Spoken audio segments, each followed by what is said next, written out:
Oliver Seligman is an author and speaker on mental health. As a meditation teacher with 20 years of experience, he is an expert on the workings of the mind and on guiding people to inner peace. And he's here with us today. How are you doing? I'm very well, thank you, Toby. Very well indeed. Great. Now, you've got a new book out called Befriending Bipolar, A Patient's Perspective. So can you just tell us a little bit about the premise of that book, first of all? Well, the book is based on my experiences with bipolar type 1, which I've had since I was about 17. Yeah. And it's really a story of my journey with it. Initially, really denying that I had it and just sort of getting on with life, which worked quite well for about 10 years. But then the illness started to catch up on me, and it kind of revealed itself to me in much more, I would say, damaging ways. And so the rest of the book is me talking about how I came to terms with that and what helps me and what doesn't. Yeah. And eventually I feel I've come to a place where I've befriended bipolar. And that's the basis for the book. Yeah, that's kind of interesting. Do you feel that you have to befriend your disease in order to tackle it in a way? Well, I think everyone's journey is individual. And I know that a lot of people and organizations talk about fighting certain illnesses.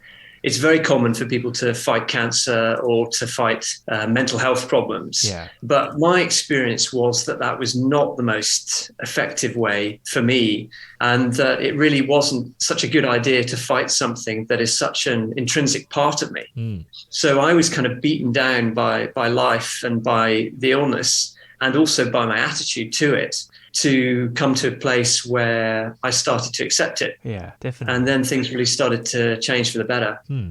And it's interesting that you mention you have bipolar type 1, because I've got to be honest, I never knew there were different types. Yeah, it's funny you say that, because before I started writing the book, which was about a year ago, I had no idea either. Yeah. So I've learned quite a lot about the illness just by doing a bit of investigation. And what are the differences then between bipolar type 1 and I don't know how many others there are, but at least one other? Yeah, it's a good question. From what I've read, bipolar type 1 is classified as having sort of serious depressions and serious manias that sometimes require hospital treatment.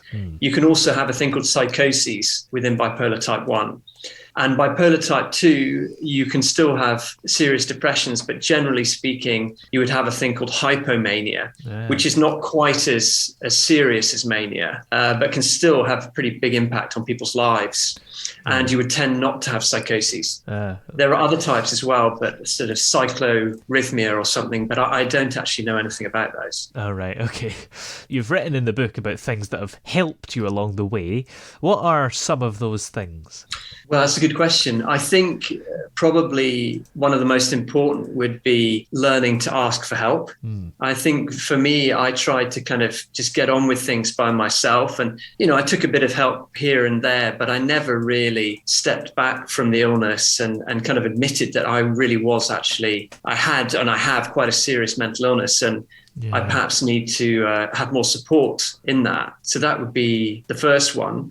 The second one would be really becoming more honest about my illness. It's not always the best thing to do. There are certain situations where people can't really be honest because their life will suffer so much. But more and more people are becoming more understanding about mental illness. So that's becoming a more sort of feasible approach for people. Yeah, definitely. So where did you get the idea to write a book about your own experiences then? Well, it was really lockdown. Lockdown started, and I've written a couple of books before, and it just became obvious to me that I wanted to write about my experiences and write about them in a way that could potentially help other people and open up more and more awareness around mental illness, which a lot of people are doing these days. Yeah, definitely. And have you found that the lockdown has just definitely helped you have a little bit more time to focus on the book that, you wouldn't normally have? Yes, it's been, for me, I've had a fairly straightforward lockdown. Yeah. I've had enough food and water, and I live with my wife, who I get on with very well, and we've had a good time, and we've had plenty of time to focus on different projects. So for me, the lockdown's been very constructive. Yeah. And in terms of bipolar itself, is it predictable, or can you not really know what it's going to be like on a day-to-day basis? Again, it's very different for different people, but I can only talk for myself. But these days, it's fairly predictable. I'm on a medication called lithium, which keeps me well, and so I can function pretty well in life. I do struggle with the side effects of that drug quite a lot. That's probably the biggest challenge at the moment. Is I get a lot of headaches, I get a lot of sort of aching. I can't do very much sport and exercise, which can be a very good thing to do for mental health. So that's a bit of a struggle sometimes. But generally speaking, I'm a happy, peaceful guy. Yeah, definitely. Do you find that overall it's better to be on those medications even though you have these downsides? Yeah, I actually tried to. I was on lithium for about 10 years. And it worked well in that it stopped me from becoming seriously ill. And that's obviously a huge bonus. Yeah. But I also struggled because I couldn't really feel very much. My emotional life became quite sort of dead. And as time went on, I started getting more and more side effects. So there came a time when I wanted to see if I could do without lithium. But for me, that was a complete disaster. Yeah. I spent about 4 years being very sick and experiencing psychoses and depressions and manias, and eventually went back on lithium. And luckily, it stabilized me again. And now I'm on a lower level of lithium, so I have fewer side effects than I used to have, which is a blessing. But I can still prevent the serious parts of the illness. And is bipolar a permanent disease then? I'm told so, yeah. I'm told that as far as the medical community is concerned, once you're diagnosed with that, then you probably have it for life. It is certainly true that some people sort of outgrow it. I think to some degree, I think a lot of people, they get better and better at dealing with it. So they become more and more kind of streetwise, and they know themselves more, and they set up their life in a way that supports managing their illness better and better. So for a lot of people, it does get better over time, but not for everyone. Yeah, definitely. At the very least, it's long term then. Yeah. So are there any ways other than medication that you find just ease the symptoms? Yeah, I mean, for me, meditation has been very, very helpful. Yeah. A specific meditation, actually called ascension meditation, as taught by the Bright Path, has been a big help for me. Not really when I've been ill. When I'm ill, it's not good for me to meditate. But in the long periods when I'm stable, it's helped me to identify a lot of the negativity in my mind and let that go. And it's also helped me to identify this sort of stillness, or what a lot of people would call it the present moment these days, and to become more present. And therefore, naturally, I start to enjoy life more and I worry less, but I'm also more able to spot the early warning signs of an episode coming. So that's a good thing. Yeah, that's a good idea. And I think a lot of people have found that generally during lockdown, just taking one day at a time. Yeah, I think so too. It's interesting with lockdown because, like so many of these big things that happen to us or happen to humanity, sometimes people have to be a bit careful about what they say, because obviously some people have had a really tough lockdown. Yeah. And I don't want to belittle that at all. But I know of a lot of people who have benefited tremendously from lockdown, just from the slowing down, from getting a chance to really look at their life and what's important to them, and from being able to sort of get themselves out of the rat race and into a situation where they can focus more on what they think is important rather than what they feel they have to. Yeah, that's for sure. And a lot of people can definitely relate to that. Yeah. So how long did this book actually take you to write then? It wasn't too long because I had a lot of help. I got a lot of help from my wife, who's a really good editor, and 2 or 3 other friends who are very good, either editors or proofreaders. So it took about a year. Yeah. As we kind of mentioned earlier, the lockdown would have definitely helped. And would it have taken longer without that, do you think? I think so, yeah. I think I would have been quite easily distracted. Yeah, definitely. That's for sure. And has your schedule changed at all during lockdown? Yes, it's changed a lot.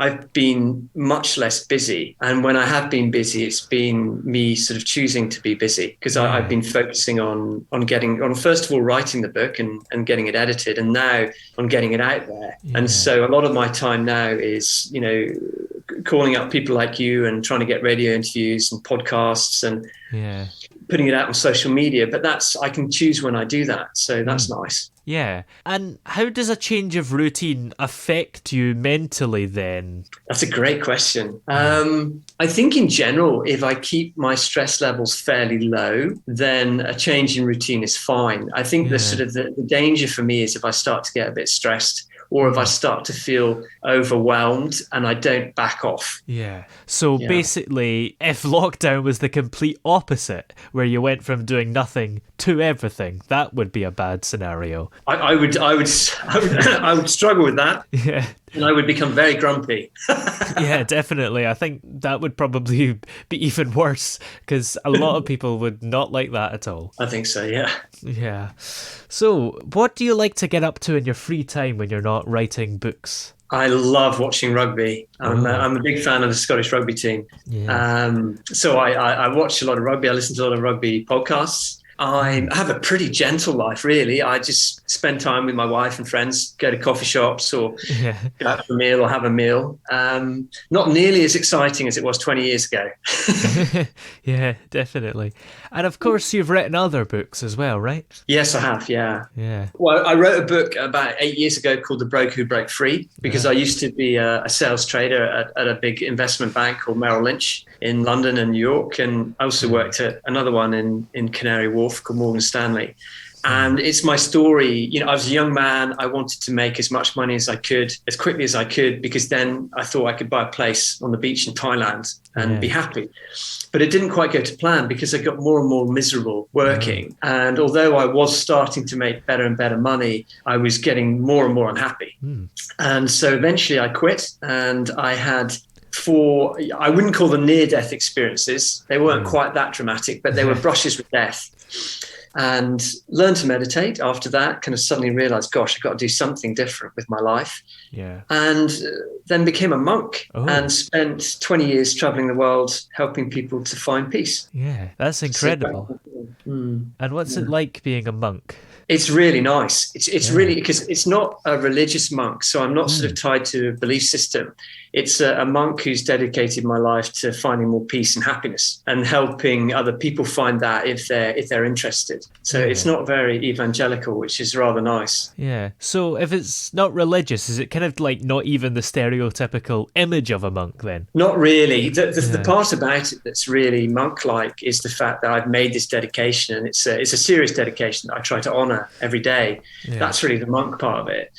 The rest of it is more just living as an increasingly happier and more peaceful person, as long as I can sort of control the bipolar and enjoying that. So really sort of enjoying life however it comes to me. Yeah. So have you got any more books coming up after this one? Yeah, well, I've got one called No Rest for the Wicked, which is a fiction. It's a sort of crazy love story about a young couple who are very unlikely, young couple who fall in love and they get mixed up with organized crime and lots of crazy characters. It's a humorous book, and it's called No Rest for the Wicked, and hopefully will be ready within the next few weeks. Yeah, hopefully. That sounds exciting. But in the meantime, where are we able to check out your book, Befriending Bipolar? You can check it out on Amazon. It's had quite a few reviews. It's only been out a couple of months, and it's had about 30, so that's good. Wow. You can check it out there and see what people think. Yeah, and they're all 5 stars as well. Actually, I think so far they're all 5 stars, but I'm sure a few of those come from people I know. Yeah, maybe. Yeah. And some of them are real. Yeah, absolutely. Yeah, exactly. I've opened up 100 Amazon accounts and given it 5 stars. Yeah. Well, thanks very much for joining us on the show. It's been great having you here. Well, thank you. It's been really nice talking to you. Thank you for asking such great questions.